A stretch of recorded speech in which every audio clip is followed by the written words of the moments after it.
cause he want a life.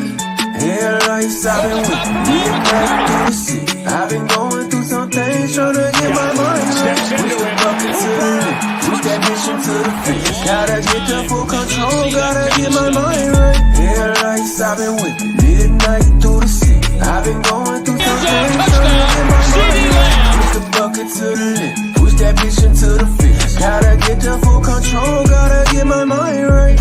Flashing on these high beams, you won't step beside me, even if I'm blinded.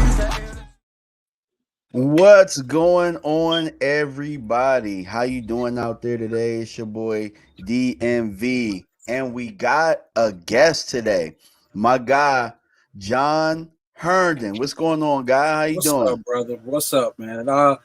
Thank you too for having me on here. I haven't did a show with you in a minute, D. I get a chance to meet your man E2 Blue, so I appreciate y'all having me. It's an honor. Yes, sir. Yes, sir. Yeah, so John, can you tell the people a little bit of your background, man, for the people who don't know you? If they don't know you, they're doing themselves a great disservice. Thank you, sir. Background. Well, I'm gonna stick with football right now. I've written for the Landry Hat. I've also written for Fansided. My boy Dink, who is out there, was the one that pretty much linked me into that. I played football before. I did some assisting with scouts. I love the game. I've also did things with boxing. I've written for Fight Hype, Boxing Confidential, Boxing Seeker. So yeah, I love the game. I love the game. I mean, football is probably my second favorite sport after boxing, but I can talk football all day. Absolutely, man. And my guy E2, what's going on, man? How you doing? I know. Look, I said I was gonna get started at 8:05. I got started promptly. It was at like 8:04, like 45 seconds. Yeah, and I had my son 2 weekends in a row. So if you see me kind of like all over the place, because I got my boy, so I got him on the video game right now, trying to keep him occupied. So how old is he? How old is your son? He'll be 5 in May. Okay, that's what's up. Oh yeah, look, when we was in the green room, John heard me telling my son, like, all right, bro, you gotta chill out, you gotta pipe down up there, you know. Yeah, I thought you was talking to me at first. You gotta bring that down, son. I was like, JoJo. Yeah, ironically, his name is John too. You know, like you got a whole bunch. Yeah, got a lot of 4. Well, let me tell you something. Let me tell you something about my name. Irvin is not going to be anything anymore ever. That stops right here. Oh, sure. Well, full transparency. I'm named after my father. My father was on drugs most of my life, and that ultimately was his demise. He passed away last year. Sorry to hear that, bro. They found him dead in the subway station in DC, and it's crazy, man. But I look at it like this is a bittersweet thing. Like, he's not struggling no more. You know what I mean? Like, I just pray that he knew the Lord. He was a great guy. It's just that he just suffered with drugs, man. And I told myself, because of that, I didn't want that generational curses to keep going. So for me, it stopped for me. So that's why I named my son something different. So he can start his own. What's your son's name? My son's name is Austin. Okay. But it's spelled Austyn instead of IN. Oh, black people always get Well, I wanted to give it a new millennial. I wanted to get because Austin is an old name, right? So like giving it the Y, the TYN, it gives it like a new generational type of feel to it. All right, that's cool. I ain't hate. Yeah. What's up, son? Well, you okay? Yep. That's Austin. Austin is after one of my favorite cities. I love Austin, Texas, bro. Mm-hmm. Love it. Love it. So let's talk about some news. Look, John, I told you something was going to happen today. Whatever. I didn't know what was going to happen, but Hassan Reddick got traded. Oh, I didn't even see that. I was at work all day. They've been pushing that trade. Where did he go? He is going to the Jets. I'm not sure exactly what the particulars are, but they're going to work out a future deal for him. So Hassan Reddick he is off our necks for now. You know what I'm saying? Hassan Reddick was a very good player for the Philadelphia Eagles. One would say that he set the tone for that defense over there. But, they did draft Nolan Smith last year, so they might have a path with that going forward. But Hassan Reddick is out of our hair now, guys. So how do we feel about it? I'll start with you, John. I like competition. For me, it really didn't matter if he stayed or if he left.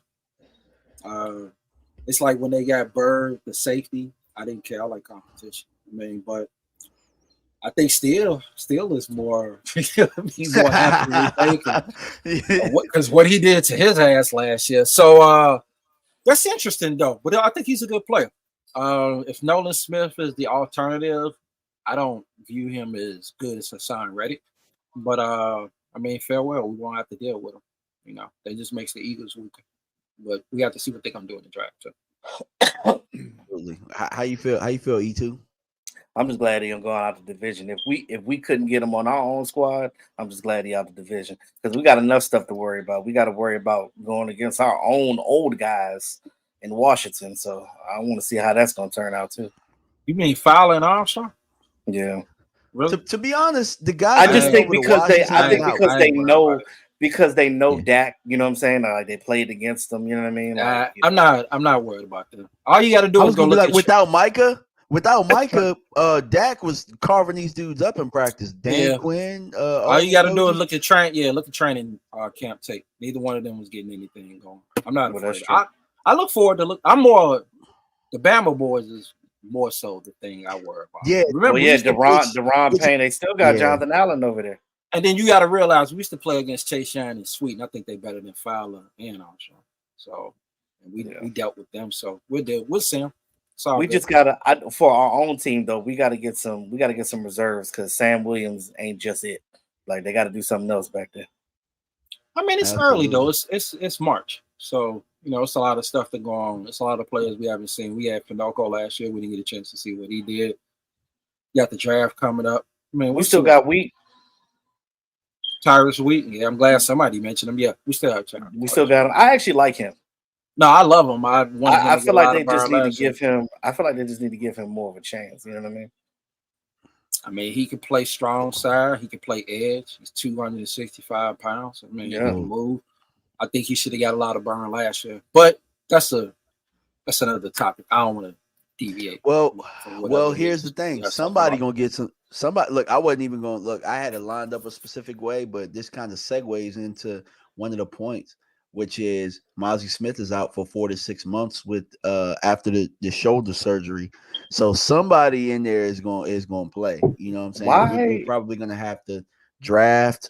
Look, last week, E2, we talked about D tackle even without Mazi having that issue. And now we're going to have to, definitely address that in the draft. And I also think another way to address it is post June 1st. Probably going to have to hit the wire for some cheap labor. I think the way to do it, and I'll say my way first. I think the way to really do it is cheap labor, but a couple of bodies. Like you do it not necessarily one body, but it's going to have to be a team quantity. So, you talking about quantity? Yep. You're going to have to do it that way with veterans. But I just wish. Hold on, not to cut you off, but just real quick, I just wish they would have at least signed Jonathan Hankins. That way, I would have felt a little better. You know what I'm saying? Because think about it like this: Mazi can't do it by itself, but having both of them there, and Jonathan Hankins was a good mentor to him. You know what I'm saying? Like helping him out.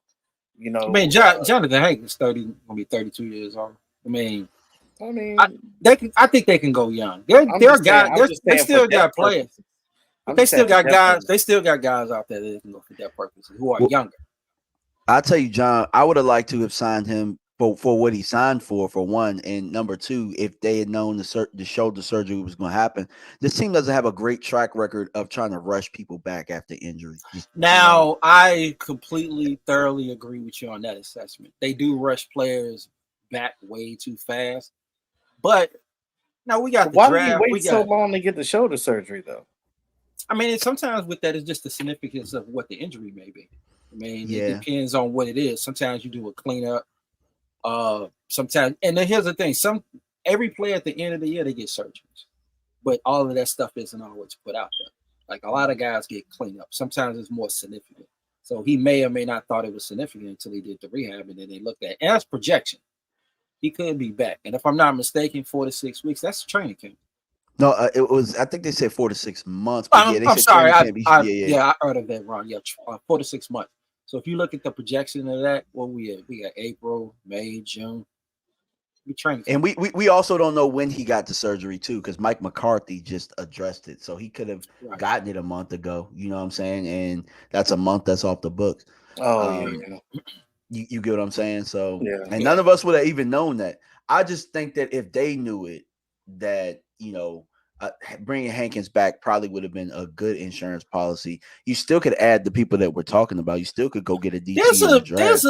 There's a defensive nose tackle out there. I forgot his first name, but his last name is Tart. It's Tart. I forgot who he plays for. He's 26 years old. Last year was his best season. I'd rather go with a younger player. I like Jonathan Hankins, but what I saw But you're right. last year, I would rather go with someone young as opposed to another older veteran guy that is like, I don't think he's going to get any better. I'd rather just go young. Yeah, But not that's to just my own mention it. personal philosophy. And if we're being honest with ourselves, I love Hank. Don't get me wrong. And Me too. I wanted Hank back, so I'm just making that. I'm making You that. know what? And that clear. contract that they gave him, he definitely could have got that here. But Hank, let's be honest. Let's be honest with what John is saying. Hank, the last 2 years has gotten injured at a certain point in the year. You know what I'm saying? Right. And age might have something to do with it. But Oh, absolutely. Absolutely. I mean, Wait it's till I just finish. I'm not into bringing back older veterans. And I forgot it is. There's a nose tackle that played for the Raiders last year. Go play I game. forgot his Go name. play game beats. I should have put this down in notes. He produced much better than that. So they'll still be able to get a veteran later. Because some vets don't like to sign her. But I'm cool with Jonathan Hankins moving on. Yeah, it's not gonna make or break me. We still gonna have to get a DT anyway. We're still gonna have to get multiple DTs. And honestly, let's be real. Maybe Hankins, maybe they let him go. No, I mean I know they tried to sign him, but maybe it wouldn't have fit here with what we got. Because I mean, it's not like we have DQ coming back. We have Zim coming back. We know Gunther. They have things that they like in their run fit. So maybe they'll have an opportunity to get the guys in here that they kind of want. Because if we look at when DQ came here, the transformation happened when he was able to really change the guard of a lot of what we were already doing. So I mean, defensive tackle is very, very important. And maybe they have their eyes on a couple of guys. Maybe they have their eyes on a couple guys in the draft. Maybe there's one or two guys on this team already that they think can fill it. Now, I don't think so, but that's just me. I'm not in the building. You know what I'm saying? I mean, but Phil, and what are you asking? Like to fill what though? Like what are we asking? Run stopping here, pass rushing? Yeah, I actually want run stopping, and I don't necessarily need a pass rushing defensive tackle. I just need somebody to push the pocket. You know what I'm saying? Push the pocket and allow our edges to kind of squeeze the pocket a little bit better. You know, that's really what I'm looking for. What Brian Broaddus used to say, a big refrigerator with arms. Oh, yeah, the only thing, but see, the only thing trash can full of dirt, I think. Yeah, Zimmerman doesn't run guys. Like he don't get guys that are like 360. You've looked at his history. He usually like guys that are a little bit more penetrating with speed. So he's probably, I wouldn't be surprised they go get some guy that's about 305. He likes disruption more so than guys who just kind of, hold the land. But we'll see. We'll see what happens with the draft. And you know what else too? I was having a spirited discussion with my brother Foots this morning, and we were talking about edge and the type of edges, and I really just specifically remember them liking their edges to have length, like guys that are about 6'4", 6'5", long arms. Yes. And I don't know if we have that right now. You know that. The only guy that comes close to that is Fiocco, and he didn't play last year. I think he's which I really like Fiocco. I do, but we don't know what he can do yet. That's the thing. I mean, you don't know what he can do on the NFL level.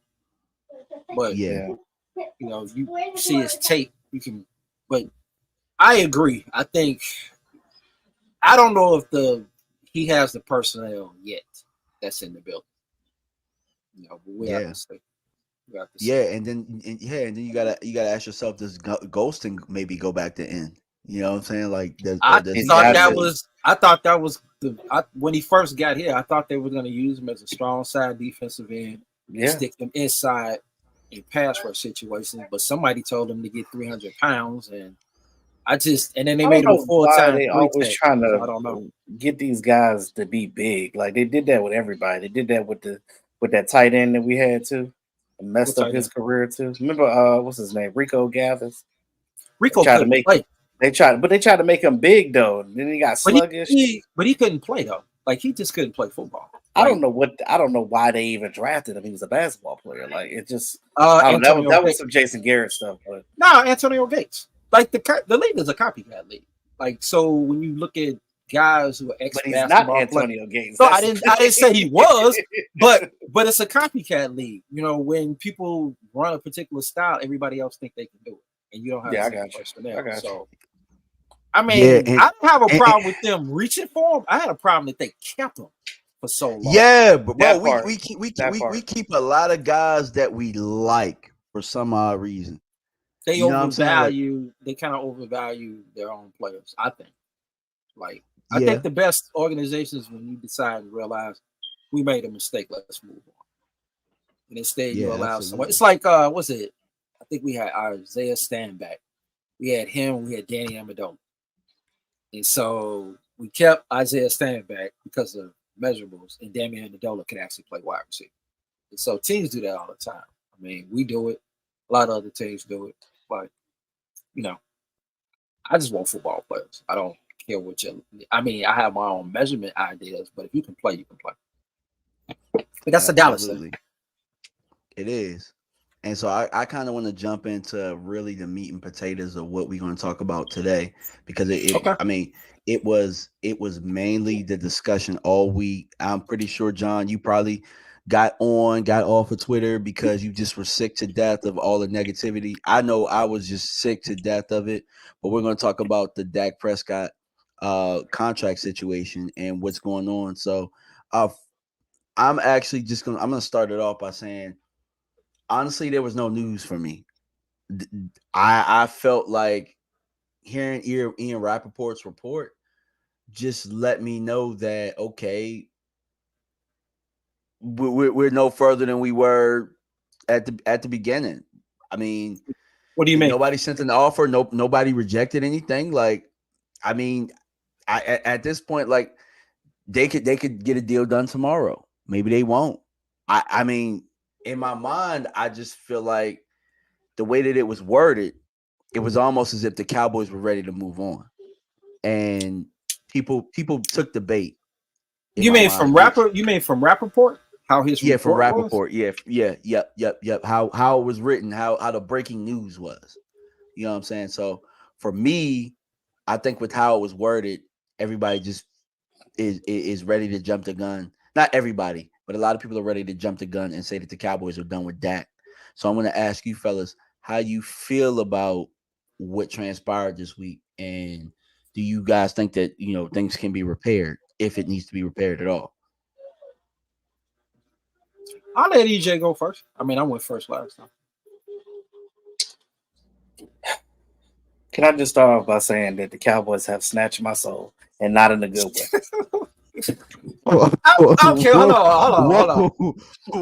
I gotta ask a question. Not in a good way.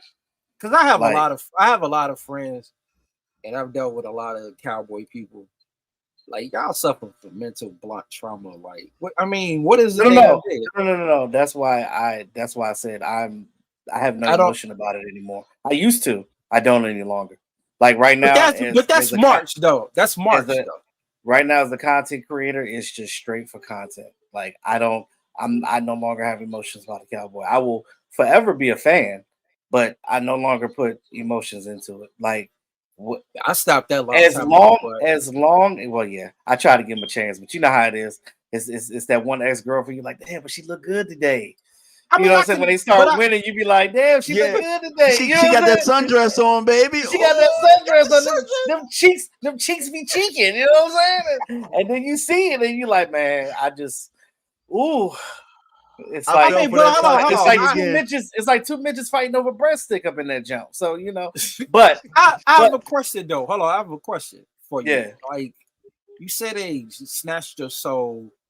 I mean, elaborate. I haven't been around, like, so this is like, what do you So mean? when I say that, I say that like I put a lot of heart and soul into this team as far as not just for my channel, but just in general, like taking up for them and trying to come up with something positive to say.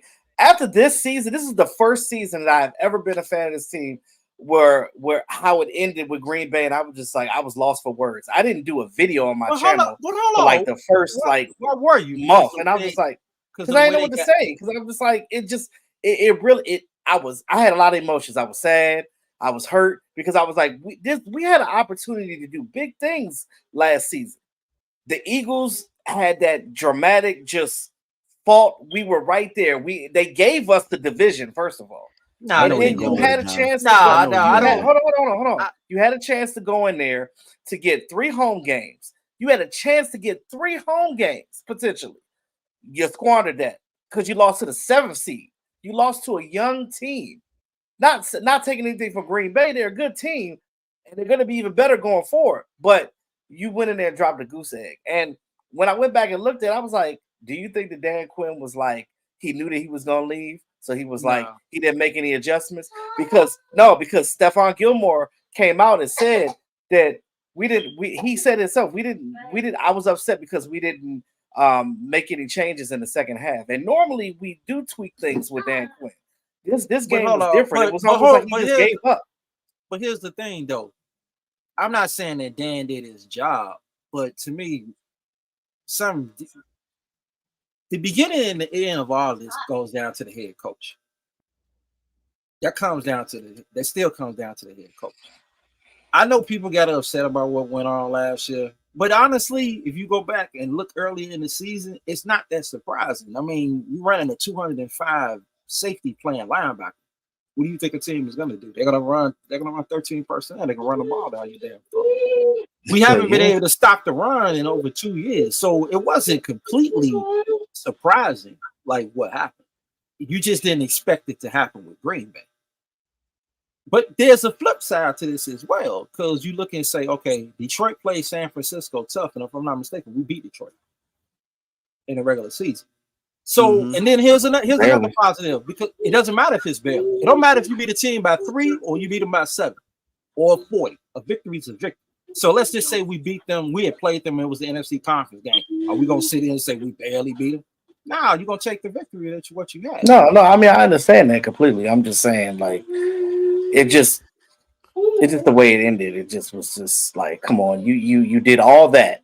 You won those games. You got yourself to a situation to put yourself in good situation to at least get to the title game. Because I wasn't even saying let's go to Super Bowl. I was just trying to get to the title game. Even if we had lost, that's a problem. Yeah, that's a problem. But I don't like. And I'm only saying that because we ain't got there so far. So it's like for me, it's like let's take. Nah, I'm not with that either. This ain't the Olympics. This is not because was you really expecting them to go to the Super Bowl after all these years not doing nothing? Nah, hold on. You want that, but that's not. Let me answer that. Let me answer that. All right, go ahead.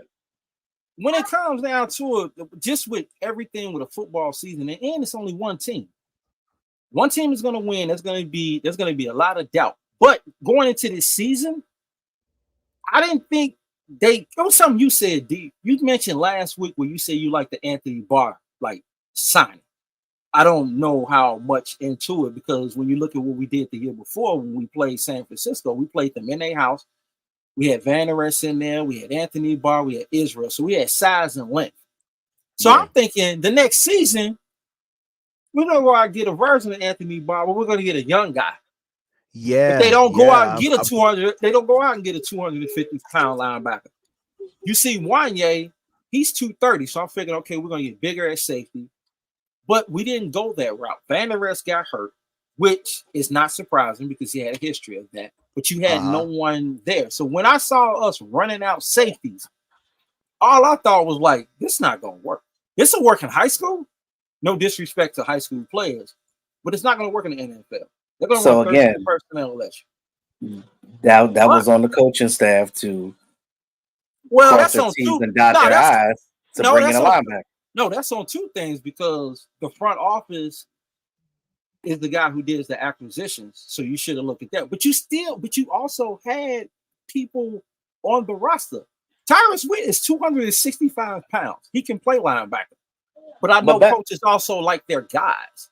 And I'm not saying it's right, but coaches like their guys. And so if you notice, they decided to go elsewhere. But that still comes down to me. I don't know what goes on. I'm not in the building. But as a head coach, McCarthy has to look at this and say, okay, these are the things that we have. But here's another thing. It's not surprising that Dan Quinn went with safety because when he got here, he brought Neal, the guy from Atlanta, and he used him as a safety. Forgot about I know, but that's what people do. They'll forget, and it's just like, are you guys really surprised? And also, here's another thing. Let's look at two things. When he played in Atlanta, when he was the guy in Atlanta, all of his players were undersized. His biggest claim to fame is where? Seattle. That defense, that's Pete Carell's personnel. So Pete ain't running no 204-pound linebackers. So that still have to come down to McCarthy, and it has to come down to the personnel. But McCarthy himself has to look at this and say what I have and what I don't have. But I can't say that you should. Well, I can't tell you how to feel. If you feel your soul snatched because Green Bay came in and did what they did.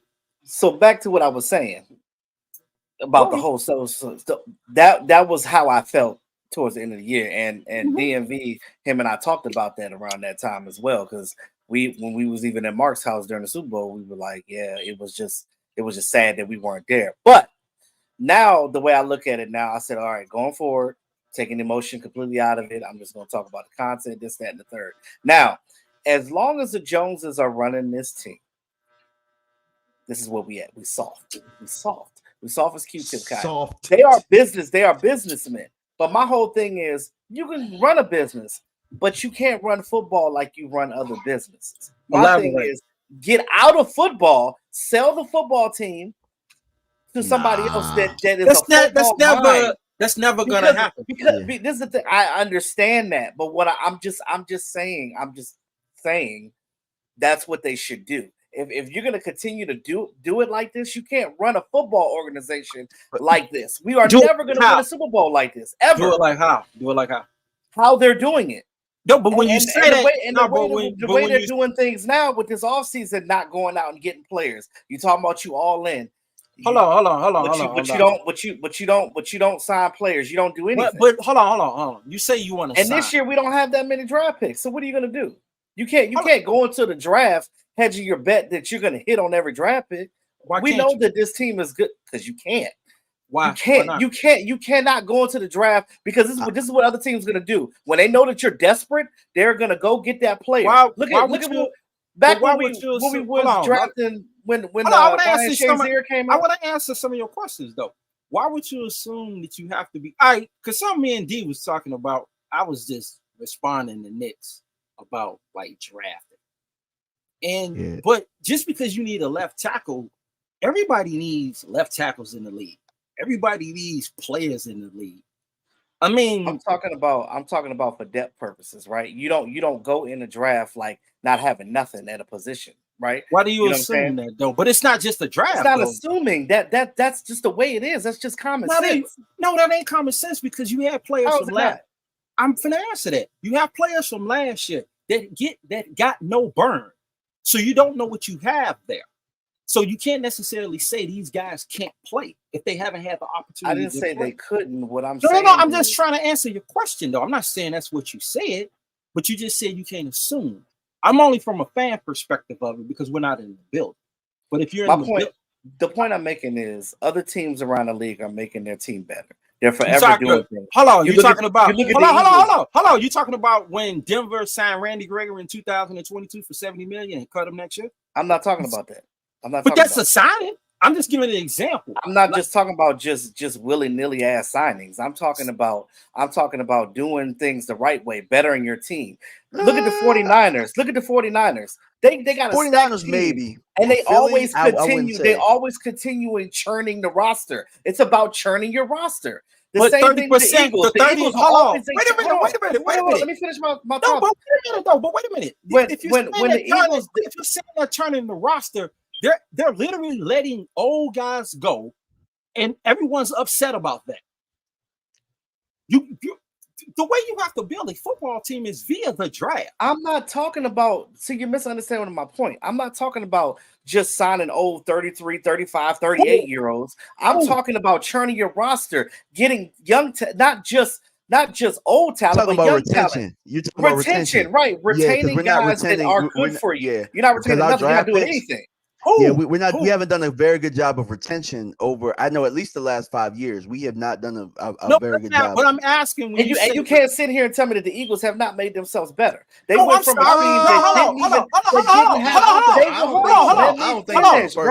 on. But I'm just saying, they went from a team that didn't even have. It doesn't. I'm not talking about that. I'm talking about just in general. When you look at their roster, they went from a team that didn't win a Super Bowl at all to go and winning in 2017, and then going back to another one. They also had to suck to do that, though, bro. Since '95. So, well, okay. When's the last time the 49ers went and won a Super Bowl? But they're making it to title games. They ain't even doing that.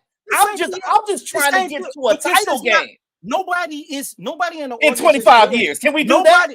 The 49ers ain't won in 26. I'm not talking about that. I'm just saying they've gotten farther than we have.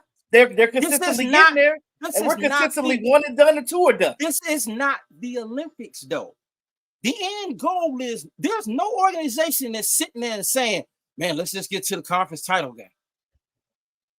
You say the Olympics, but I want the gold if I'm in the Olympics. No, but that's what I'm trying to say, D. When people say, let's just get to the conference game, that's like, to me, it's like they're not giving out the silver medal for that. The end result is you're trying to win a Super Bowl. And at the end of the year, 31 teams are going to disappoint it. One team isn't. But what I'm saying is, the fact of the matter is, I just don't think that the Joneses are football people, period. They don't need to be running an organization of football with that type of mindset, because their whole mindset is just, okay, we're going to sell these tickets. We're going to do this. We're going to have boxing matches here. We're going to have baseball. We're going to do this. We're going to have concerts. Okay, you can have all that. No, but that's using the stadium. That's using the stadium. I understand that, but it's still, they're doing things that other teams ain't doing. The focus is always like what? No, but when you like it's ever on football. No, but when you say that, let's just stick to the football part. When you say that, I'm not necessarily saying Jerry Jones is a football guy. So I just want to put that out there. I'm not saying that at all. But I remember the way Jerry did things, and I know I'm seeing the way Steven does things, and people seem to still be upset with how he does things, like from a contract perspective. But I'm just trying to ask, as I know you're saying they're not doing the things the right way and other teams are doing it. I'm just trying to get more of the details when you say that. You're not let me interject. I know what he's saying. What I'm saying is, he say, let's sign somebody young. I'm like, all right, point to somebody and give me an example. Would you have signed Chase Young to $13 million for 1 year? Okay, then. I mean, he's young. Would y'all have been happy with that? Well, you're talking about somebody. You're talking about somebody that's injured prone. I just used and I understand it. And I was using an example, and I'm not speaking on a particular player. I'm just saying. I don't understand what you're saying. Because you're not letting me finish, bro. Go ahead, bro. What I'm talking about is they're not doing nothing, right? So last year, right, you went out and got Stephon Gilmore. You got a cornerback. Then you went and got a wide receiver. I'm talking about doing things like that. That was at it. But that's not your depth chart. But that's not at the beginning. But you're not looking at the timeline. Let me finish. So when you get to the draft, you're not going in there saying, "Oh, I need this, I need that, I need that." It's just like when you go shopping at the grocery store. When you go shopping at the grocery store and you hungry as hell, you're gonna go buy stuff that you don't need because you hungry. When you go there in a full stomach, you're focused. You get what you need, and you get up out of there. But they did what you have said, and they have not gotten anywhere. They did it for the last 3 years, where they've signed veterans before they draft, and they've gotten nowhere. That's a good point. But you know what, though, guys? To talk about E2's point, because we got to go back to the Dak. We got to go back to the Dak conversation, right? In order to even do the things that he's talking about, we gotta do right by the people that we're supposed to go all in with. Because see, that's what Jerry said. That's what I'm talking Jerry about. said we're gonna go all in with the guys that are supposed to be cornerstone guys. Dak, CD, Micah. But that's what I'm talking about. Yeah, like yeah. you're not you disrespecting them. Hold on, and then you well, say then you talk about CD Lamb like he not even on the team. Like, hold you gonna just go out and get 4 guys for him? Yeah, I got you. Go ahead. Yeah, but let me finish. I think the part that E2 Blue is saying is the part that we're neglecting is the free agency part. Like, you can't completely neglect that, especially when your retention, like I did the math over the last 5 years, and I like hits and misses, right? Like I said, 14.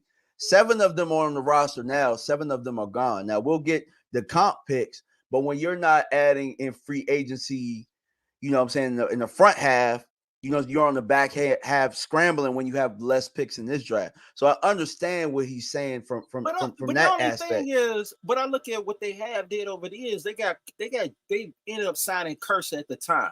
He gave him 2 productive years. They got Hooker. They ended up getting Fowler. They retained Armstrong. They got Hankins. They went out and got people, but if you also got to look at the timeline, if you sign too early, one, market value is going to be way high. So you're going to be paying great money to players who are not great. You got them, but you didn't retain them. But you wouldn't hold on, one of them, and now you're not even going to resign them again. Which guys are you want to a 5th round draft pick? But which guys are you talking about retaining? I'd rather retain our draft picks that we hit on. That's what I would rather do if we're going to be homegrown. You know what I'm saying? Like, at this point, they got Jordan Lewis, wonderful. I just wanted them to get Gilmore and Hankins for depth purposes, right? Because you need solid bodies there for those positions because players gonna get injured. That happens. But now you don't have any depth. But hold on, you look at defensive tackle. You got Mazi with a broken shoulder, and then you got Osa. That's all you got there. Well, Carlos Davis, but we don't know what he could do. So I mean, everything is up in the air right now. We don't know. Now we can reconvene. We could talk, John. We could come back to this at training camp when we see these guys on the field and see what we can do. I'm just speaking for right now. When you look at on paper, I know, but when I talk right now, I also look at what it is and who you're trying to retain. And when you said depth purposes, Gilmore has been hurt for the last 3 years. Why do I want to retain a guy who's 30? He wasn't hurt for us. He was good. He hurt. Yeah, he tore his shoulder until the last game of the season. Okay, then. So you mentioned depth purposes. You said that about depth. I'm just going to talk about right now. I'm just going to talk about from last year from a depth purpose. They end up because look, you come back. You got Trey Diggs, right? But Trey Diggs come back from. Hold on, can I? You told me. Let me just say this one thing. So yeah, I know what happened with Diggs last year. But the guy who was a 5th round pick, who people you can't do it in the draft, ended up being the best corner. But he was a guy that they drafted, a young player. Like I understand all of that, but it's like, but we also don't have a full draft this year. That's the point I'm making. If we had 12 draft picks, then I'm like, okay, go in there and get what you need. But the drafts in the past used to be 12. We don't have a draft pick in every draft this year. You don't need. They're gonna have to make magic happen just to get players in this draft. You're gonna have to hit on your. We ain't been hitting in our second rounds in the last couple of years. Come on now. But you gotta agree with me on that one. Yeah, because but no one's gonna hit. Schoolmaker ain't it. So hold on, you judge. You judge a player off his first year. Don't everybody do that? No. Everybody because you got fans out here talking about, oh, this guy's a bust. This guy's but Schoolmaker ended up getting injured too. He had surgery as well. Okay, but I just said earlier in the show, every player gets surgery. So yeah, I'm live streaming right now. Sorry, y'all. Austin said loud noise. My mom just came in and he got excited. I'm sorry, but yeah. I'm just saying. Y'all beating me up like, you know what I'm saying? I'm not like we in the back room somewhere. No, I'm not beating you up. All I'm saying is at this time of the year, everybody, to me, in my opinion, not everyone, but a lot of people are overreacting to this entire thing. It's just like people act like there's no undrafted free agent. People I'm not overreacting. Hold on. You said you wanted me to right now. You wanted me to not let you. I mean, are you finished talking? If I can counter, because I just want you to talk. Well, you kept interrupting me, so I know that's why I'm being quiet. I'm about to be quiet. No, I'm about to be quiet. No, go ahead. Finish your point. No, you got it. I don't even know what I was going to say no more because you done threw me all the way off. But you got it. Go ahead. My apologies. All I'm saying is that you have the draft. You also have undrafted. You have teams who are going to get rid of players. They're going to be trade acquisitions. I mean, talent is 365 days of the year. It's not just in March. You don't build your teams in March. You build your teams in April. That's when things. It's not the draft. I'm not disagreeing with that part, though. But we haven't even gotten there yet. The thing is, you don't want to sign now. Everything is going to be. Yeah, that's a great point right there. But that's another point. I wanted to bring this up while y'all were talking. Yeah, so John, you're kind of getting on to this point right now about the overreacting. So I wanted to bring up the notes. I couldn't put it on PowerPoint or anything like that. Nah, that's cool. That people can see it. But you brought up some points. You sent it over to me about why people shouldn't, what Mike McCarthy was able to do in the past. So I want you to kind of talk to that.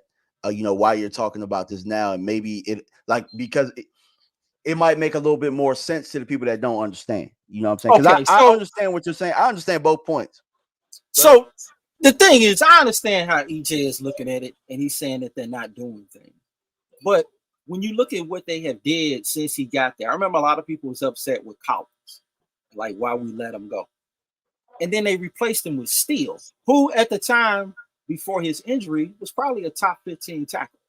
Also, when you have TJ Beth, I've seen McCarthy draft dudes in the 4th, 5th, and 6th round. These are offensive linemen that we faced in 2014 to 2016. And these dudes were all first pro all team. Not Pro Bowl. I'm talking all pro. So you still have guys from last year. We still have Jonathan Stevens. We didn't get a chance to see him. Jake Ferguson was a 4th round pick. I don't know about the thing with Luke. It may not work out. I like our young tight ends. I don't know about Schoonmaker, but I like the other guys. I think they're good. But I'm not. I just think that it's like going at a job. Are you going to be judged for your first 9 months at a job, or are you going to have a time to allow yourself to get into your job? I think you're miss. No, I'm not talking. No, I'm not. I'm not talking just you in general. I'm talking about people in general, because people will label a player the first year a bust.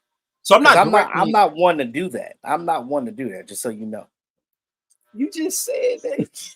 You just said he was. I'm just saying because I didn't agree with the Schoonmaker pick in the first place. That's what I'm talking about. Not just judging him as I mean, he got 2 touchdowns and 66 yards, and the rest of it was blocking. I guess I don't know what they're doing with him. I just felt like they could have went something better at the 2nd round right there. So it sounds like you're upset that you don't know the plan. I think that's everybody. Nobody knows what the hell they're doing. It ain't just me. No. What this team is doing. No. All you got to do is try to look at the history of the coach and the way things have been constructed. The culture is a frustrating part. That's a frustrating because we know the history.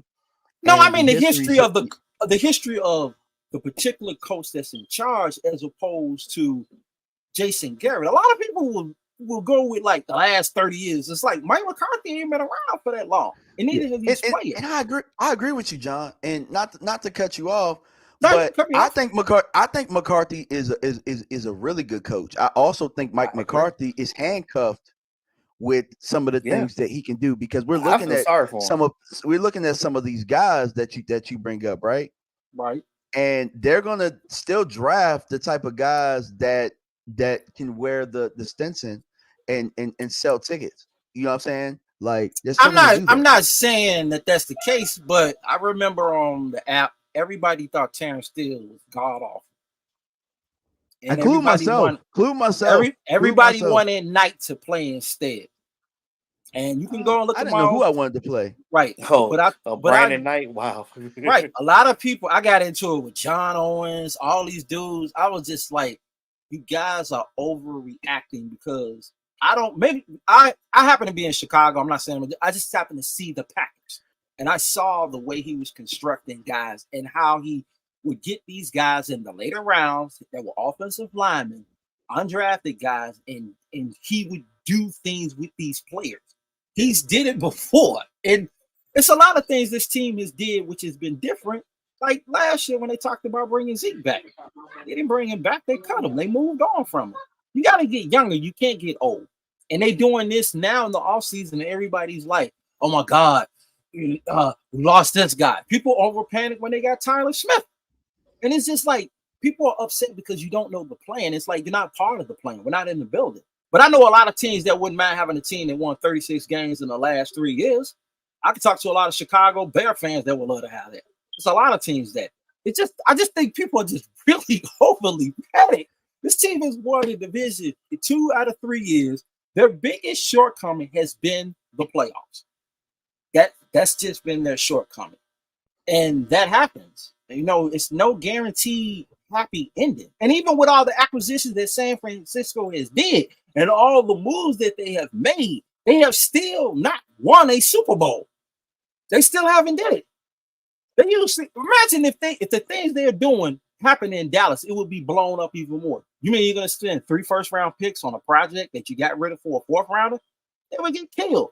So this stuff just happens. It's just football. There's no guarantee that any of this is going to work out.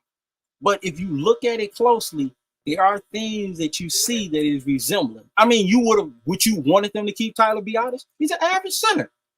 You found him in the 4th round. I've been trying to replace him for 2 years. I actually wanted Linderbaum over Tyler Smith. I was actually pissed about that.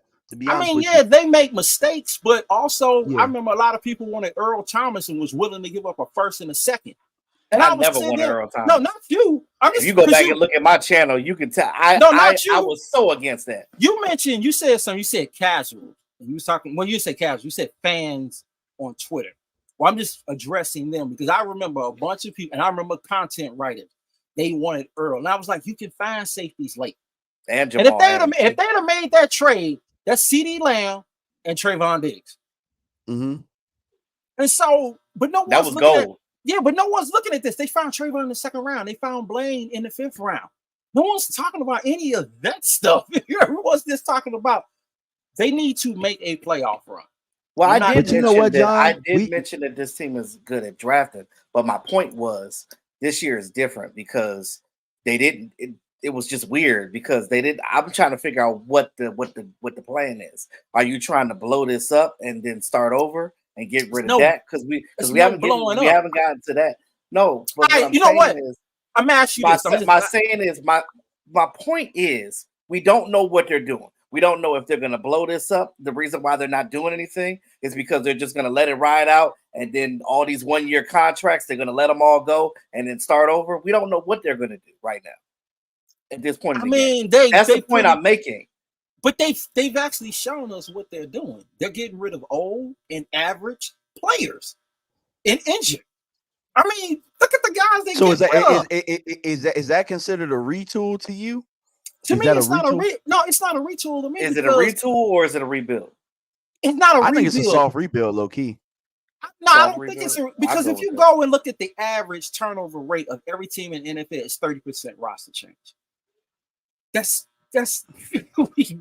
but it depends on who it is, though, John. Because look, here's my thing. We talked about Dak. We talked about the guys they could extend, right? If they make a simple gesture, and it's not necessarily a simple gesture, but if they find a way, if they extend Dak and CD, I go from my stance of soft rebuild to retool. I'm gonna ask you this. I hate going back to this playoff game, but in the playoff game against Green Bay, of the 3 money players, who played well?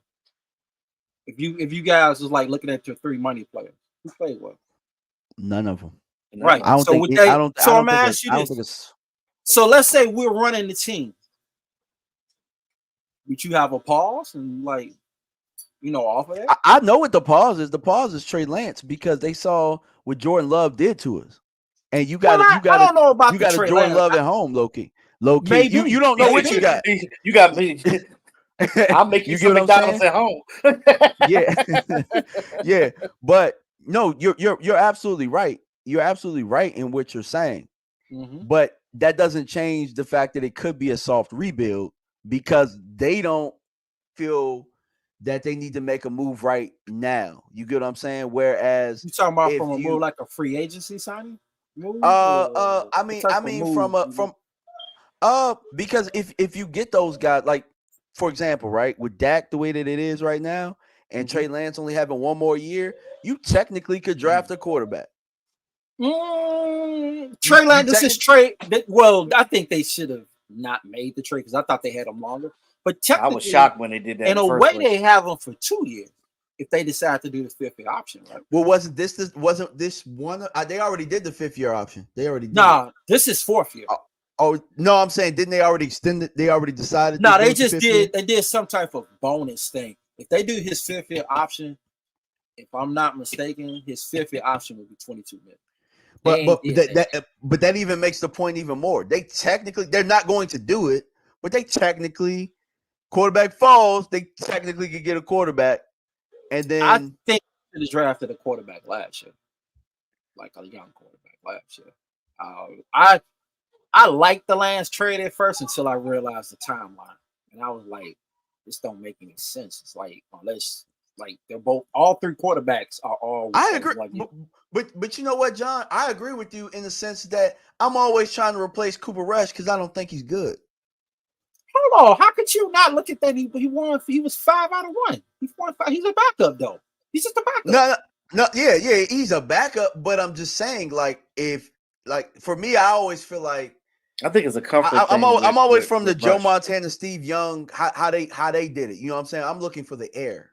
I'm always looking for the air if I can get the air. I think if that's the case, but look at other teams. How many really good backups are out there? Let's be honest with you, because we've seen teams where their starters drop, and then the team dropped all the way down without their starter. That's why I'm always looking for the. But he's not talking. But he's not talking back. But he's not talking backup though. He's talking like he's talking about the Ron Wolf method of drafting quarterback. Oh, I got you. Okay. You're actually going to draft a guy that can push that older guy. Where you're bringing him. Oh, yeah, I got you. Right. Yeah, for sure. I love Dak to death. Don't get me wrong, but it's about roster building.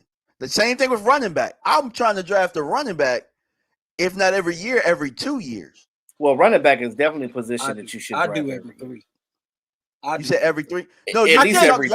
Y'all are talking about RB1s. Y'all are talking about RB1s. No, I'm talking about no, not really. I'm talking about RB2s. No, not really. I'm talking about it's like this. If I get a guy and say within 2 years he has 600 carries, I'm drafting that back.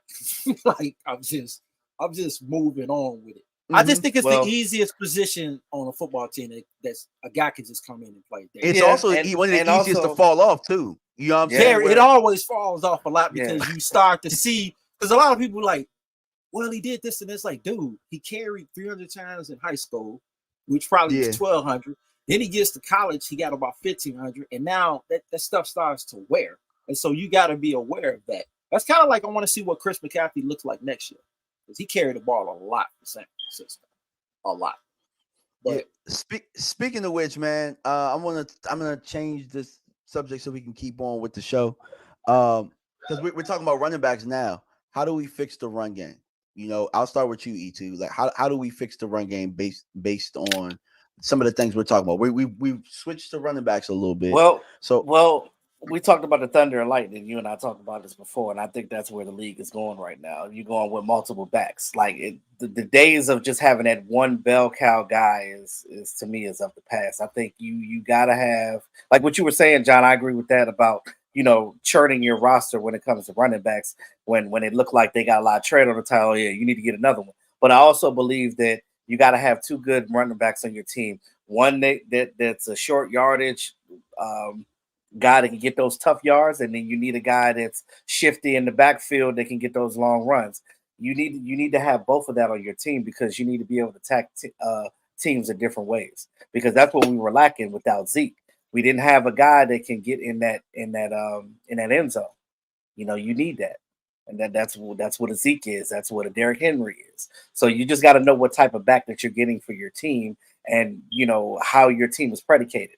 What is the face of your team? Are you a run first? Are you a pass first? Like you got to know what your team is good at and go from there and do what works.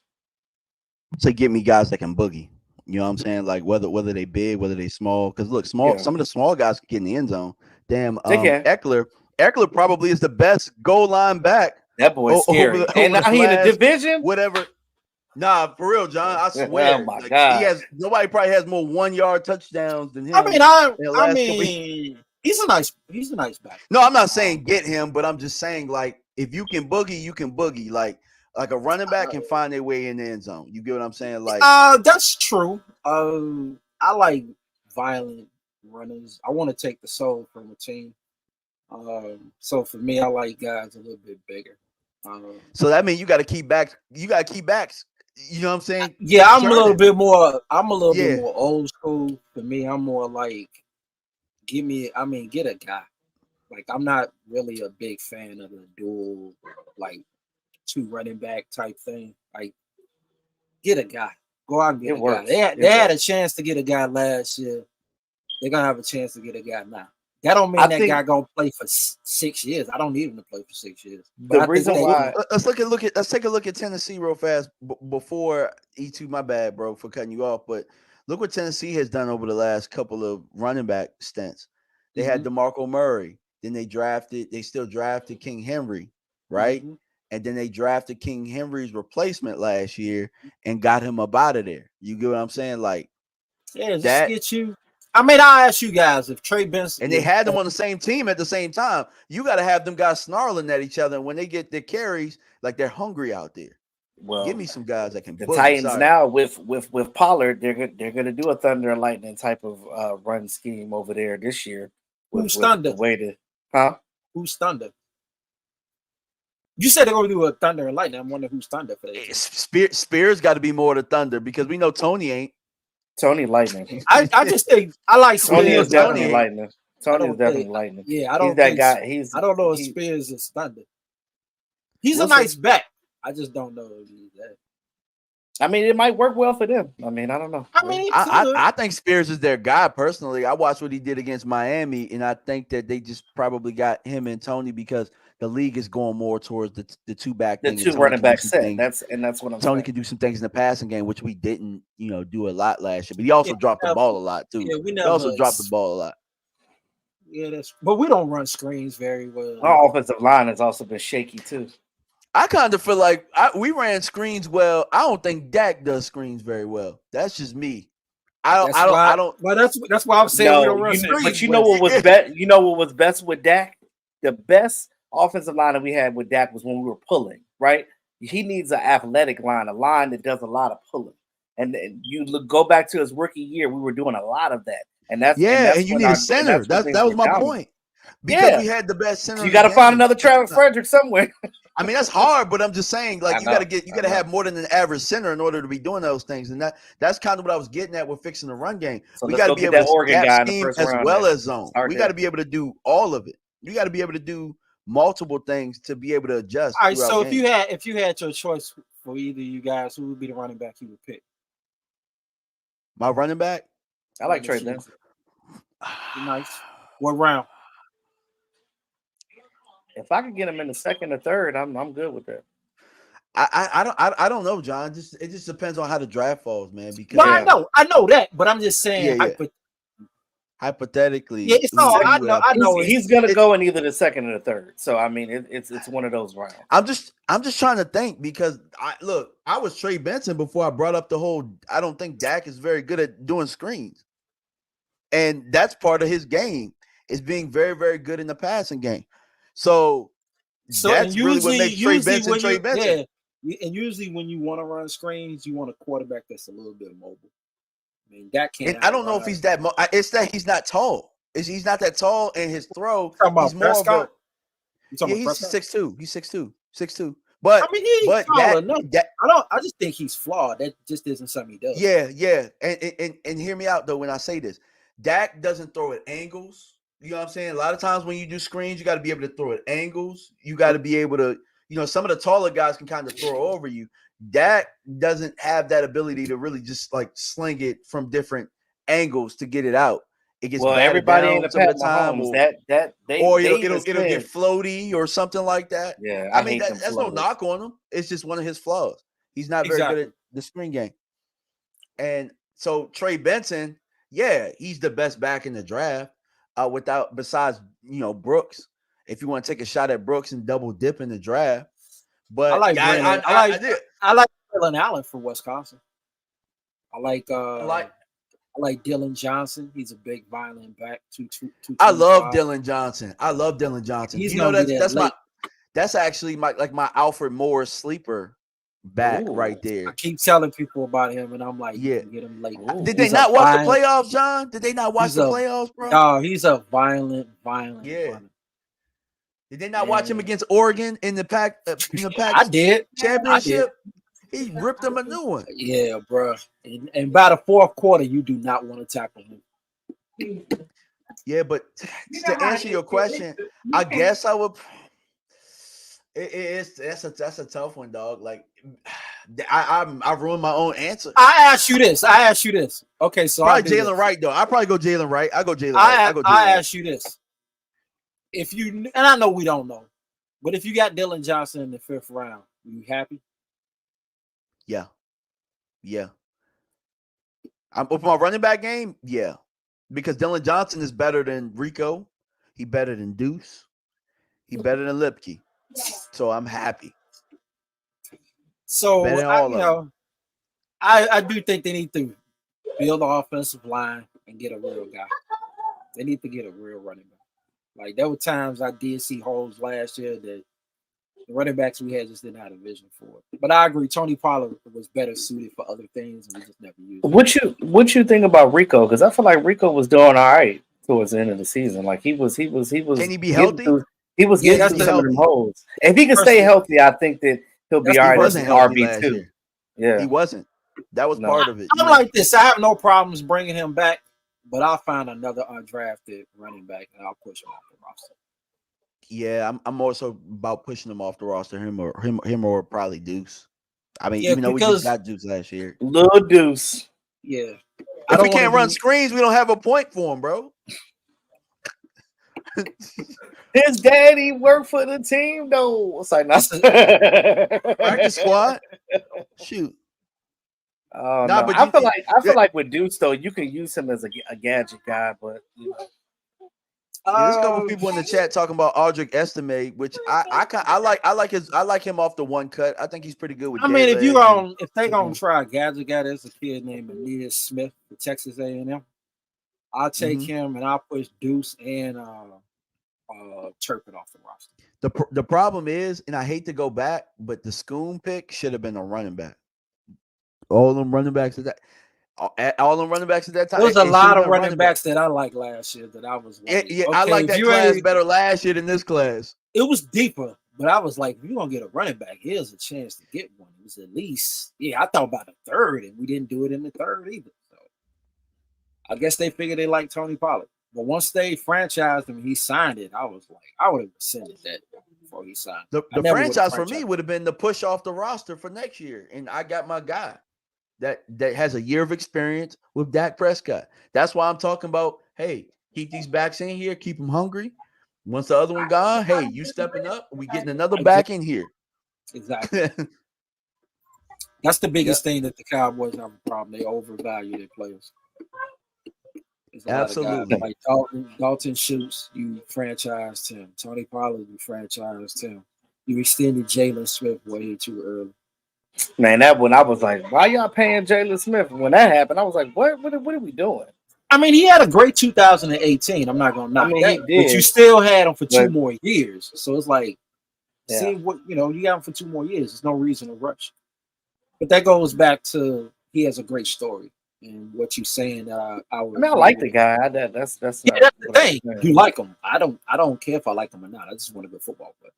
Like I don't. No. What I mean is, I didn't dislike him as a player. It's just that he couldn't help. He had that drop foot. He did the best he could, and we did get a couple of good years out of him. But I don't agree with signing him like that when he still had 2 more years on his contract. Oh, I know. I'm not saying that but I know a lot of people. I think that was the reason they signed him because they liked him. He had a good story. I don't care about the story. And they learn their lesson. They learn their lesson. That's why they love a not good signing story. Micah. That's why they're not trying to sign Micah early. Yeah, it's no rush. I don't think they have to rush to sign. Like they don't have to. You don't. There's no reason to rush. All I know that Green Bay game, if that was my organization, 3 players would put me on pause. Dak Prescott, CeeDee Lamb, Micah Parsons. They didn't have a I ripple can't be mad in at that. game. I can't be mad at it. Yeah, so I would have an extreme pause. I would be in no rush to move forward. Now, John, here's the thing about that though. If that's how you feel, fine. But your owner, who probably needs to be, he's probably senile at this point, but he said he was going to be all in with these dudes. But you can't. I'm going to go with what E2 says. He said Jerry don't know football. I absolutely agree. I got to stop listening to Jerry. I don't listen to him. I'm just saying, just in general, but listen to what Will McClay says in offseason. Yes, because Will McClay is the voice. Jerry always says this stuff. It's a mosquito that we got to wrap. I just think, and it's just like, bro, I don't care. It's all in. No, but all in has been the mantra this whole time. We've had, look, as a Cowboy fan, how many times have you had to answer to regular people? Yeah, y'all all in, man. What y'all doing? Right. How many times have you had the answer for that? Like every offseason, and we just sitting here looking around like don't listen to Jerry. You got me looking like a cat clock. Jerry got you answering questions. He got you answering questions. But I'm a draft guy. Like I like the draft. Like I just think that's how you build your team. I don't listen to what Jerry says. Like I got enough friends who will tell me what he says, but I'm like, let's not listen. Like, I kind of laugh. I kind of laugh at it at this point. Like, honestly, anything that I kind of hear, I've grieved properly. A lot of you Cowboy fans, I'm going to say you Cowboy fans, have not gone through the 7 stages of grief. I've grieved properly. I yelled. I screamed. I did a rant video. I had to take it down because we all went through this. I called a whole bunch of players punks. I called coaches punks. I called people the B word. Oh, look, I got it out. I did look too. At me. I'm at peace right now. I'm looking at draft picks, trying to figure out how to fix the run game. I'm lovely right now. Me and John had a great conversation for about an hour and a half the other day, just talking about building this roster. Like, I'm at peace. Whether they screw it up or not, hey, I'm good. I mean, but I'll say this, guys. Look at it this way. What Green Bay did to us, and they didn't sign nobody significant. They got like they have $59 million of dead money last year. You know what? Just let that settle in. And they played the 49ers better than us. You know what they did? They put some old football off the roster. That's the thing. You gotta push old guys off the roster, man. Like, football is a young man's game. I don't need 32-year-old dudes on my roster. Yeah. The biggest fear is like you said, E, you said we don't know. But that's the fear of the unknown. That's why teams re-sign guys they do know. Did we really need Don Armstrong? I think what I was making when I said I didn't know, because you look at the last 3 years when we went 12-5, right? I knew going into those off seasons that we was gonna win at least 10 games. This year, I don't know what we gonna do. This is the first time I can say that in a while. Like but it's March. But it's March though. But even in March last year, I was like, man, we're going 10 wins. We're going at least 10 wins. So why did you think that last year though? Because we were doing things in the offseason. We kind of crossed our T's and dotted our I's. We didn't do that this offseason. We did. They've let old guys go. I mean, that to me, that's still like when they made that move for Gilmore and Cooks, I was like, yes, that's what I want you to do. I want you to bring in something that makes. I'm not asking to do what the Commanders do. I don't care about all that. I don't. But I'm gonna ask you this. No mass exodus like that. They went out and got Cooks, and in your opinion, both of your opinions, did he come out and really show you that he was a number 2, or was that or you realize why he's been on 5 teams? I realize why he's been on 5 teams, and I'm looking for a receiber right now. I'll take a receiver at 20. I'll take a receiver at 24. Exactly. I'm gonna say I agree with you. But I'm also going to say he has shown that he's good for this team as well. That guy, him and Dak got that corner, that end zone down pat right now. Yeah, they do. And I just think that if they just do the right thing on offense, because this team, I don't know with this coaching staff, it's weird. They always go away from stuff that works, right? Give me an example. Give me an example when you say that. So remember the first 6 games of the season where the offense was, still learning. I get it. They're still learning a new thing and trying to get it done. You talking about this year, this past season? Yeah, this past season. Okay. So that was the first year that things were basically in Mike McCarthy's system. We were still running Jason Garrett's system back when we had Kellen Moore. So it was like you had a new coach, but you were still running in the past. It's like we weren't doing things that made sense. So that was one thing. 2. Hold on, I don't want to run the ball when you were running the ball. We know what Dak does well, right? The RPO, the screen game, things like that. When stuff like that is working. Not the screen game. That's a big thing. And he don't run the RPOs well. I could point out a game and point it out to you and say, no, he don't. Like a lot of Dak's highlights are off of that. But I mean, when the last time he run an RPO? I say the Chargers game probably. That's and how long ago was that? Like I'm just saying, man. I mean, I would say this. I think people are attached to a lot of the players, and sometimes you got to realize the RPO works when you got a back. When you got a back, they got to respect. Yeah, and then also when you also have a quarterback who's dynamic, he can't outrun nose tackles, bro. Go and look at his tape. He can't. Like not anymore. Not anymore. 2016 was different than now. He suffered a lot of injuries. But you know who can? The guy they got on the roster.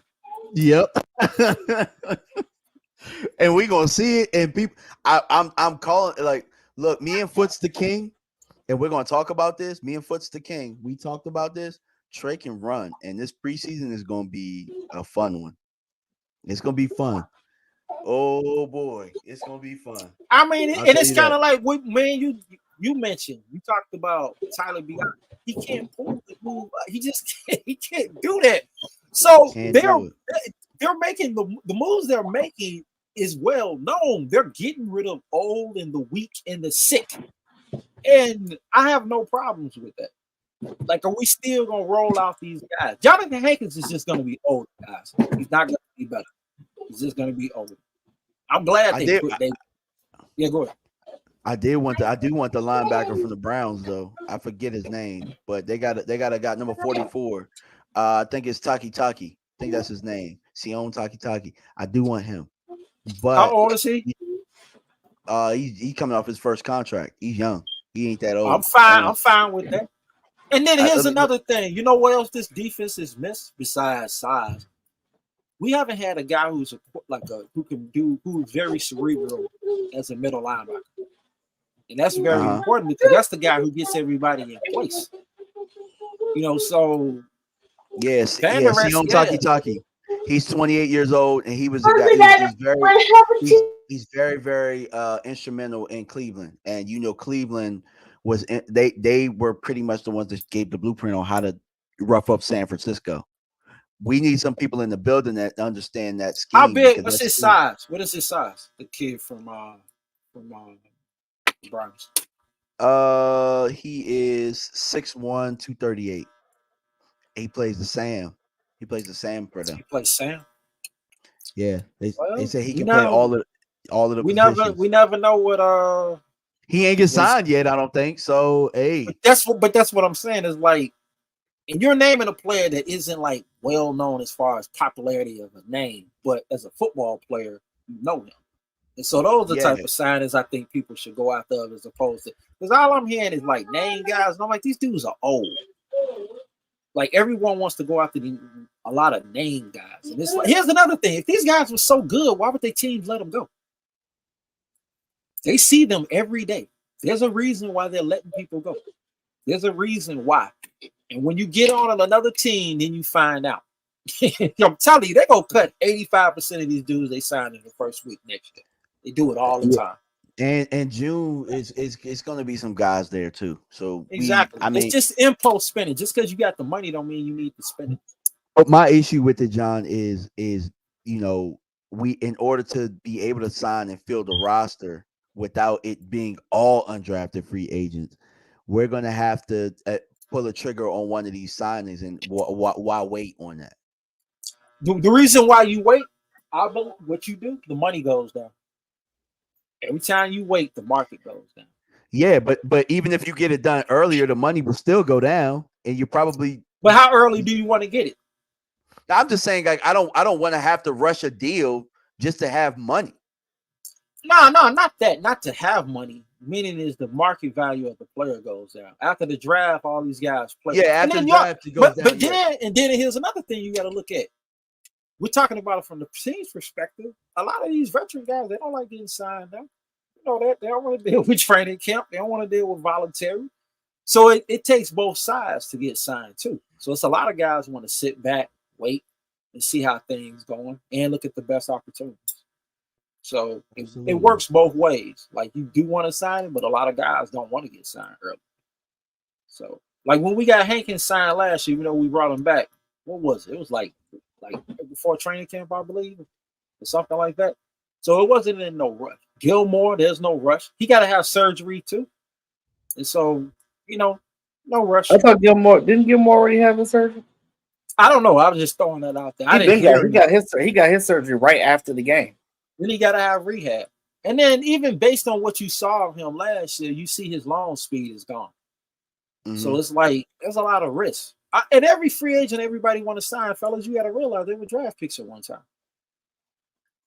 So overshot. Absolutely.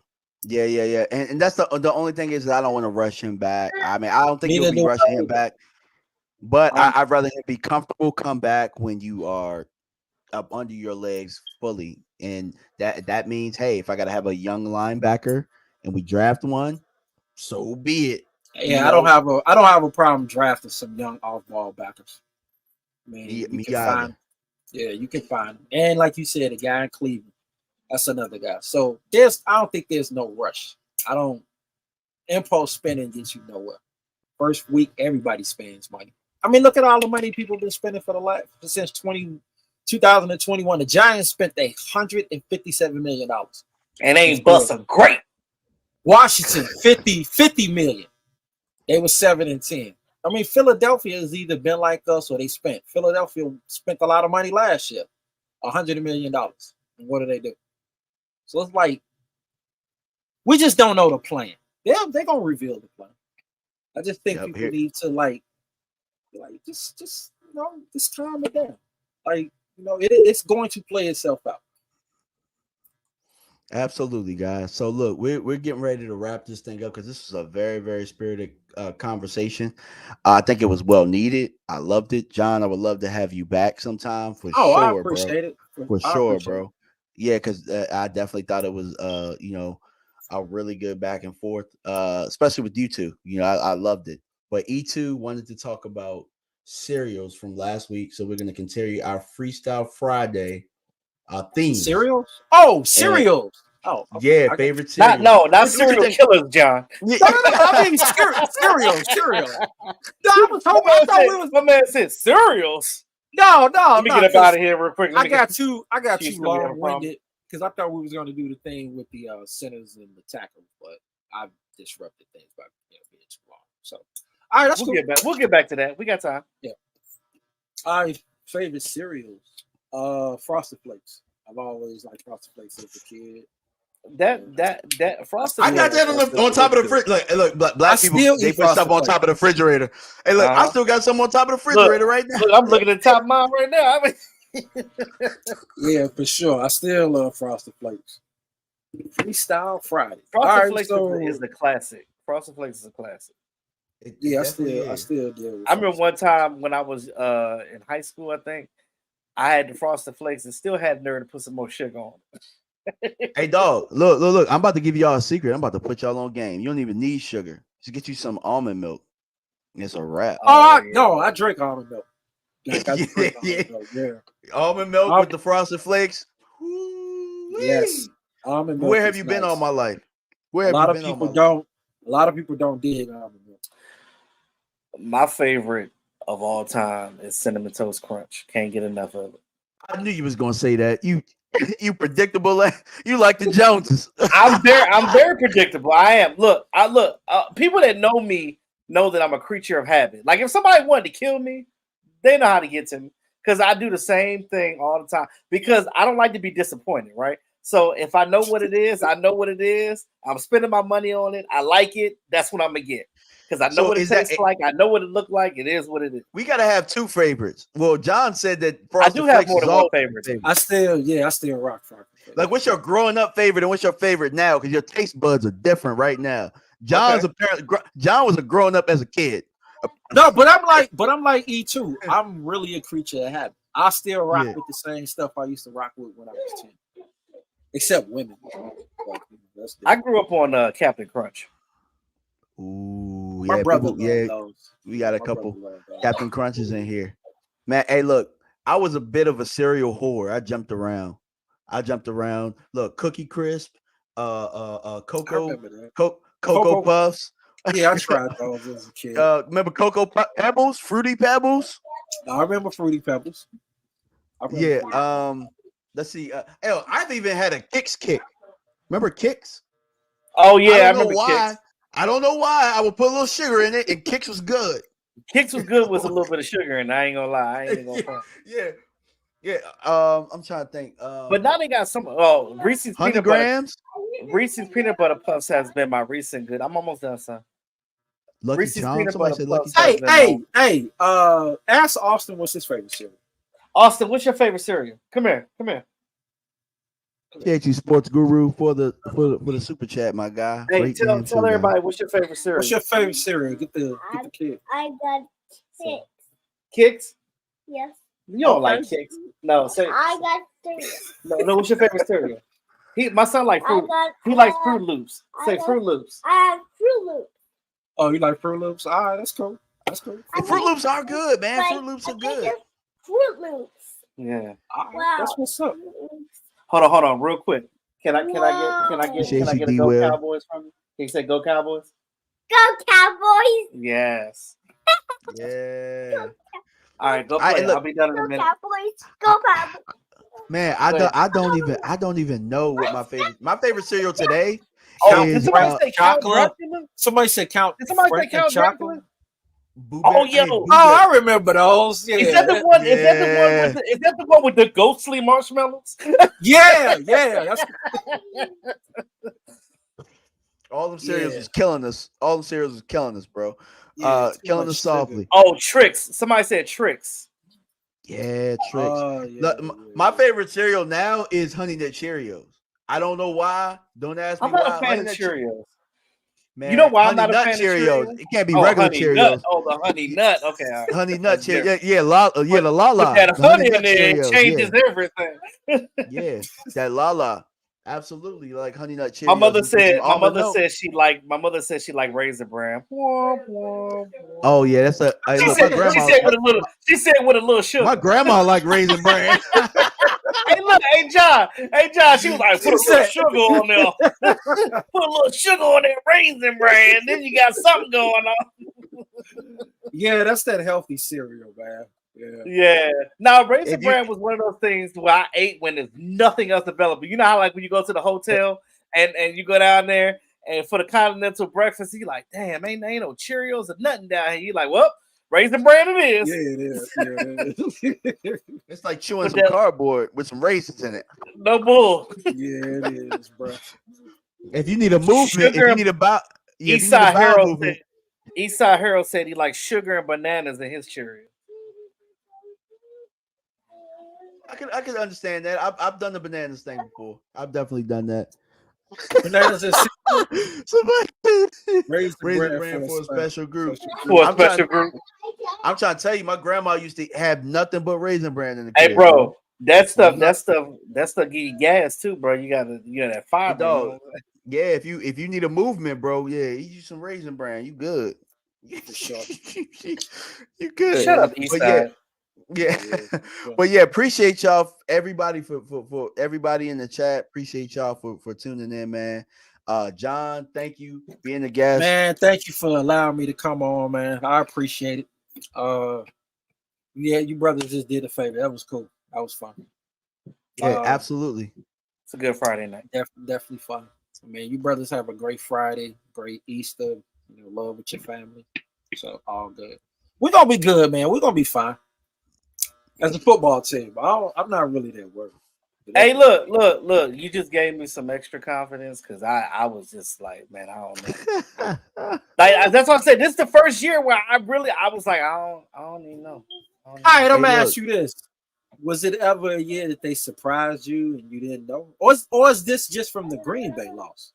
I just think it's just fumes from the Green Bay loss.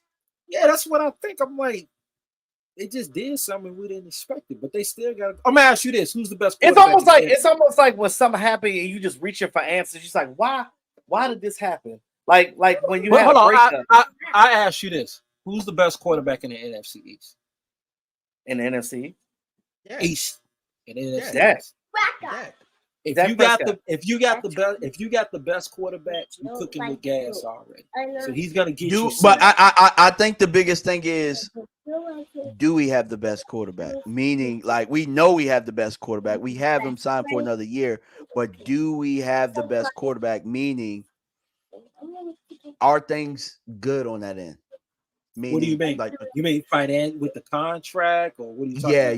Yeah. Are they truly good? Because the reason I asked that question is, if you're so sure about your guy, you make it happen, especially when he has the leverage. But I think some of it might have to do with his agent, because Dak's agent clearly is a genius.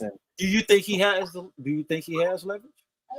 Yeah, he got all the leverage. I think he has the leverage. You know why I think he has the leverage? I think he has the leverage because if he plays this year, next year the market is going to be huge for him. So, and then all they get is a comp pick out of that. All they get is a third round probably out of that. Okay, so let's hypothetically, let's say they play Trey Lance in the West Coast offense. Okay, is he a better fit for it than Prescott is? Not a better quarterback, just a better fit. I don't think so, because I don't know that he processes fast enough. So I need to see it. But isn't the West Coast 49ers because the 49ers do the West Coast offense? So yeah, but hold on, Darnold, but it's not like Shanahan is some offensive guru with the quarterbacks.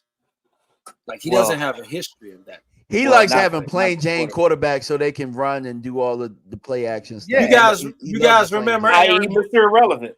You guys remember Aaron Brooks? Yep. Of course, he's from Virginia. He's from Virginia. Go back and look at his best year. Like it was under Mike McCarthy as his OC. Yep. Mm-hmm. You remember Matt Flynn? Yes. You guys remember that? The guy who came Mike down. McCarthy? Of course, I remember. How? And be honest, when Prescott got hurt and nickname Mr. Money. Did you think I think McCarthy was helping Kellen during that time. I think he was. But do you think when Cooper went in there and we had to roll with him for 5 games, did you think the season was over? No, I thought we had to split though. I didn't think we win that many games, but I thought we could win 2 to 3. But he surprised when we won 4. So with the talent that you have with the quarterback, I'm not saying he's going to be an all-world dude, and I agree with you with the processing. But that's what the West Coast system is to have him process less. He's supposed to have more options very quickly. You can roll with him. You can play action with him. And the good thing about the West Coast offense is because you could do things off of. So, like, basically, it's like a template. And you can create different things off of that template.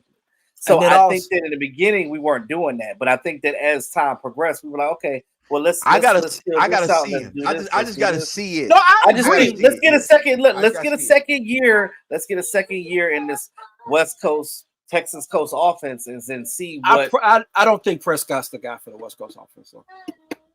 I don't know. I think he's all right for it. I think we need to get him a running back, bro. And I completely, because you can't keep throwing the ball all day. No. I completely agree with you guys on that. Because teams were not afraid of our running game. That's I completely. That's the difference between us and the 49ers. It's not just the run game, but your running back. Your running back, other than our running back, your running back in the West Coast has to be able to catch the ball out of the backfield too. And hey. That's the area that we're missing. So Yeah. I get what you're saying because we talked That's about why I that said screens get you and some Trey Benson and maybe bring Zeke back. Then you No, got something going on. no. You don't want Zeke. You don't want Zeke get off. I mean, those 14 touchdowns in the red zone. No. I'm just saying, No, I look. I was good. I was good with bringing Zeke back before we signed Rico. I could have done without signing Rico back. I could have done without signing Rico back. I'm with that too. I'm with. I'm okay. I'm with good. that. I'm good with Zeke and a guy in the draft for right now. No. Let's go get a young guy. Let's get some. Why don't you want Zeke? He's 33 years old with no burst. What they got to do? That ain't. I mean, but he still can produce. We seen what he did with. He still has some juice with New He don't have no. He don't have no juice. But John, let me tell you why I like Zeke. This is why I like Zeke. He gets you like those Zeke's tough temperament. yardage, and he's good. He's good. No, it has nothing to do with any of that. It has to do with the fact that Zeke is a leader. Zeke is tough. The people and the guys will run through a brick wall because Zeke is running through a brick wall. I love all of that. He can come down to training camp. He can talk to my fellas. He can do that. I do not want a dude who has no burst. His burst is gone. His burst is gone. He cannot, bro. The last year he was with us, he was getting tripped up with arm tackles. He didn't used to do that. We move on. I'm gonna ask you this: was you guys fine when they brought Jason Witten back? No, even though he could get free in the red zone. No, well, that's different. That's a different position. I feel like he was just a progress stopper over there. And so is a 31-year-old running back. No, because running back is different. Not if I draft Jalen Wright. Well, that's what I'm saying. He ain't a progress stopper. Jalen Wright getting his carry. Get a young running back. We don't need age, fellas. Like, we don't need age. If I'm gonna get age, it'll be a kicker. I feel you on that. I understand what you mean. I feel like with Rico back, it doesn't make sense. I'm with that, but Zeke is a little different. What's so different about him? Because I like what he does in that short yardage situation, and he's good with us because he knows how we play. He knows Dak. He knows. I think Hunter can do that. We just ain't give him enough carries, or we ain't give him. Well, that's true. They also didn't give Hunter a chance, and you see what Mike McCarthy had when he had John Coons over there. Yeah, I heard y'all talking about that last year. Yeah. So Coons, put it this way. Coons was the man over there, and you see what 49ers do with you. But let me let you know something. Hunter Lipke is better than him. As a matter of fact, Hunter Lipke has more running back or Juszczyk. Better than Coon. Yeah, he has more running back. Definitely better than Coons. Yeah, you could line Hunter Lipke up as a running back, and he can run the ball. But he also he can do a little bit of an H back. He can be a tight end. Yeah, he can do it all. He's a Swiss Army knife. Yeah, I don't think we used him enough. I don't think we used him enough. They didn't. That's crazy. That goes back to what you was talking about the Joneses. Hush, boy. That goes back to when you paying a quarterback $50 million or $40 million and not knowing who he is. Which is crazy. Because the Chiefs paid their guy more than that, and they gladly handed the ball off when they needed to. It won the Super Bowl. True, but I'm gonna ask you this: do you think Dak Prescott is an elite quarterback? No, I'm not gonna say elite. I think I only think that. Look, I don't use the word loosely. I think there's one elite quarterback. I think that there's everybody else. Yeah. So you don't think Joe Burrows? No. Hell no. He can't stay on the field. He can't stay on the field. Well, hold on. I'm not knocking that. I'm not disagreeing about the injury. But Burrows did go into Kansas City and beat Kansas City, and then he beat Kansas City again. And he also started the year off really bad last year too. Not denying that. I'm not denying that. But I'm just saying he did. I'm not saying but he got hurt.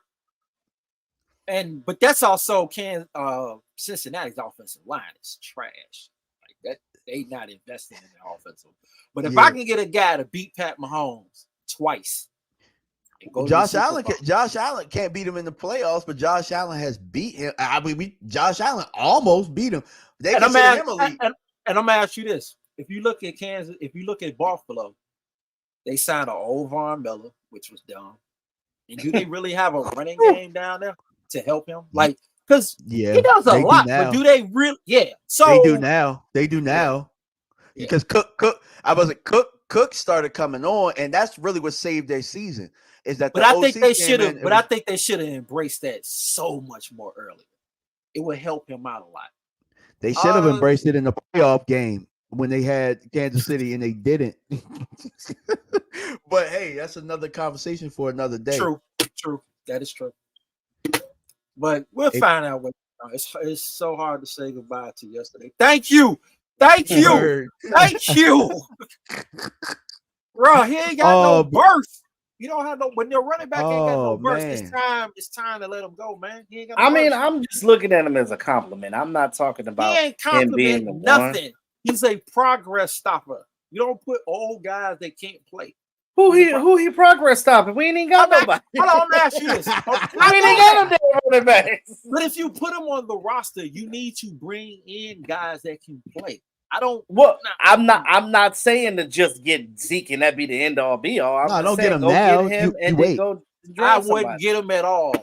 I didn't say now. I meant after the draft. All right, so say they get Trey Benson. You bringing in Zeke? Yeah, Hell no. I would. Hell no. Hell no. That Hell brother no. disappeared. Hell no. God, he done disappeared.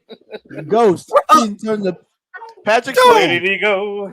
Nobody knows. If you have Trey Benson, you don't need Ezekiel Elliott. Yeah. But you do more with the fullback. But anyway, Yeah. I'm hijacking this show. I know DMV is trying to end Yeah. it. And you do And I'm your too best. long. Man, we And gotta my- get out of and here. my yo. son want my Yeah, you attention, gotta- so I need Yeah, to go your ahead. son wants your attention. I Yeah, gotta I'm about to go feed ahead my and give him some cat. attention so he go to bed. But I Yeah, appreciate so- it. Appreciate it, brother. Yeah. This And was fun. everybody.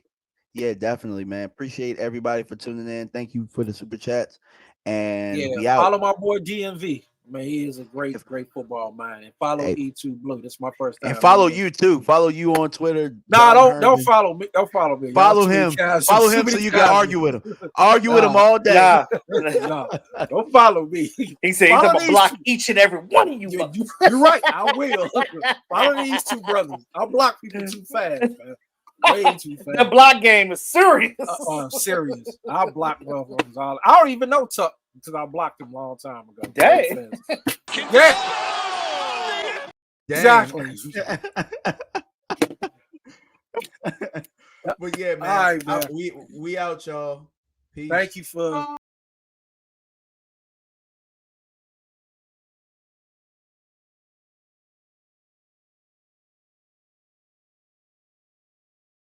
I can't feel the pain, I'm numb to all you say.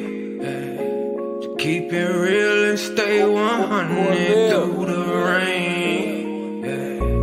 I can feel it's something missing from your face. To keep it real and stay 100 in your veins. Put me in these boxes, still I'm trying to break away. I just roll it up and down some liquor for my pain. Thoughts inside my head, it's nightmares instead of some dreams. I've been trying to hold on to everything from the seams. Try to get it by any means. There's no accepting defeat with all this pressure that's on me. Trusting whenever I breathe, cause everything is on me. If everybody is down, I gotta pick up all the pieces. Yeah, I can't fall, cause I do it for my dog, so she can make it fall. Ain't worry about your comments, cause I believe in karma. No time for your bullshit or any